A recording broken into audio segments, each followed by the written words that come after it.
Welcome to the Tech Egg. Don't get scrambled. Enjoy the video.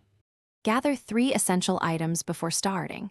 You need a compatible Xbox controller and a dedicated adapter built for console crossplay.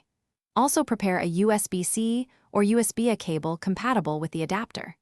Confirm the adapter explicitly supports PlayStation 5 and your controller model to avoid compatibility issues.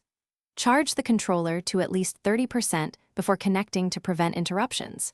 If the adapter offers firmware updates, download and install the latest firmware using a Windows or Mac computer. Have the Ps5 nearby and turned on during setup. Start by plugging the adapter into a front or rear Ps5 USB port and wait for its LED to indicate readiness.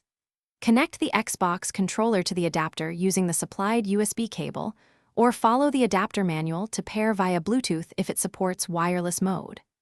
On the Ps5, open Settings, select Accessories, then Controllers to allow third-party input when prompted. Test button mapping in a quick game or the Ps5 menu to verify inputs register correctly.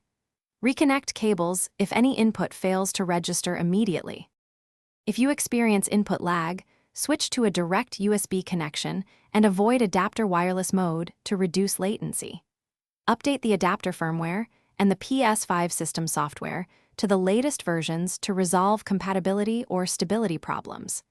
Ensure the Xbox controller battery level is sufficient and replace or try a different USB cable if connections drop.